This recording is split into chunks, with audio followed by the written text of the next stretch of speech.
You know that feeling, right? You're standing in the grocery aisle just staring at this giant wall of jars. Jam, jelly, preserves, marmalade. What is really going on there? Well, today we're going to pop the lid on that whole world. We're going on a grand tour of spreads and preserves, and I promise by the end of this, your pantry is going to make a whole lot more sense. Let's dive right in. So let's start with the big one, the question we've all asked: jam, jelly, or marmalade? You probably have a general idea, but do you really know the difference? Don't worry, because we are about to make you the absolute expert on the topic. So here's our roadmap. First, we'll cover the absolute basics. What's in the jar? Then we'll get into those classic spreads you know and love. After that, we're going to explore how texture changes the whole game. Then we'll get a little adventurous with some sweet and savory options. And finally, we'll even look at preserves you can drink. So let's start at the very beginning. All right, section 1, what's in the jar? See, before we can get into all the interesting differences, we need to talk about the one single word that kind of unites everything we're going to look at today. And that one big overarching word is preserves. Just think of it like the family name for this whole category. The idea behind it is super simple and honestly pretty ancient. You cook fruit with sugar to capture its flavor at its absolute peak. That way, you get to enjoy a little taste of summer right in the middle of winter. So remember, almost everything we're talking about today is technically a type of preserve. Okay, let's get to the main event. Section 2 is all about those classic spreads, what I like to call the trinity of toast toppers. This is where most of the confusion is, but trust me, we are about to clear this up once and for all. First up, jam. The one thing you gotta remember about jam is that it uses crushed or chopped up fruit. You're getting the pulp, the texture, all of it. The whole character of the fruit is right there in the jar. It's kind of rustic, it's hearty, and you can literally see what it's made of. And now let's meet jelly, jam's more, let's say, refined cousin. The big difference? Jelly is made with only the fruit juice, all the solids, the pulp, the seeds, all that stuff. It gets strained out completely. That juice is then cooked up with sugar and pectin, which is just a natural gelling agent that helps it set. And that's why jelly has that beautiful, clear, jewel-like look and that perfect, wobbly texture. So let's just put them side by side to make it crystal clear. It really is this simple. On the left, you've got jam. It's all about the fruit pulp. It's got texture. And on the right, you've got jelly. It's made with only the fruit juice, so it's perfectly smooth. It's a difference between eating the whole fruit versus tasting its pure essence. And that brings us to the third classic, marmalade. Now, marmalade is kind of in a category of its own because it is all about citrus fruit. What makes it so unique is that it uses not just the juice, but also the peel of the citrus, which you can see suspended right there in the gel. And that's where that amazing complex flavor comes from. You get the bright sweetness from the juice, balanced out by that sophisticated, slightly bitter bite from the peel. Okay, so we've totally nailed the classics. Now, let's dive into our third section, a matter of texture. Here, we're moving beyond those big three into a world where the feel of the preserve is just as important as how it tastes.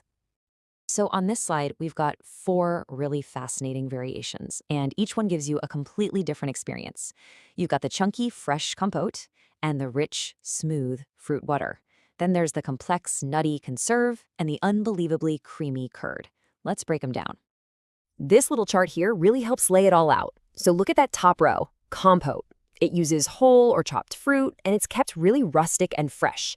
Now jump down to fruit butter. That starts as a puree, and it's slow cooked for a long time until it becomes velvety and super intense.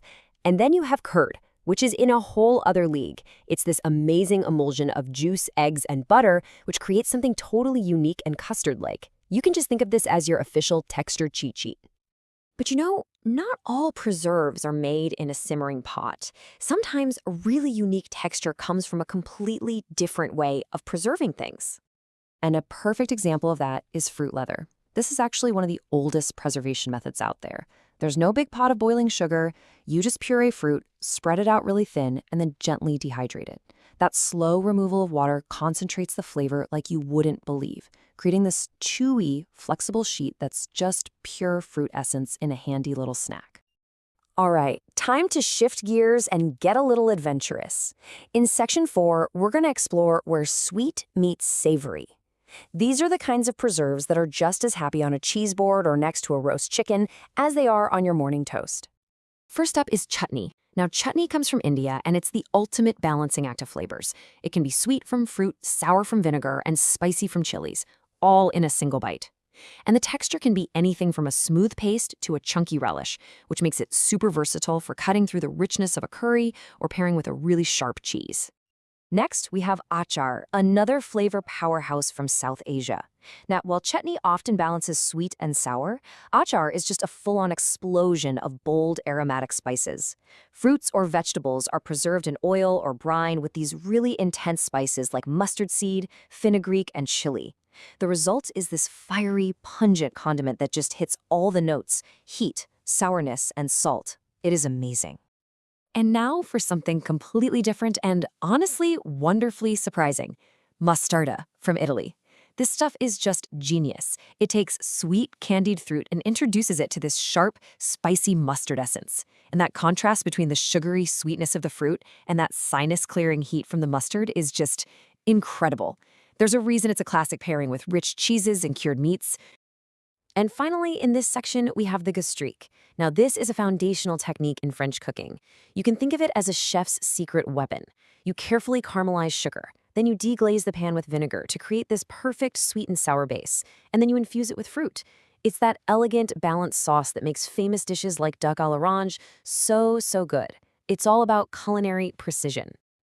Okay, for our final section, we're going to put down the knife and pick up a glass. Let's take a look at some preserves that are actually designed to be poured, drizzled, and even sipped. First up is the shrub. Now, way back before refrigeration, this was a really popular way to preserve fruit. It's a syrup made from fruit, sugar, and, this is the important part, vinegar.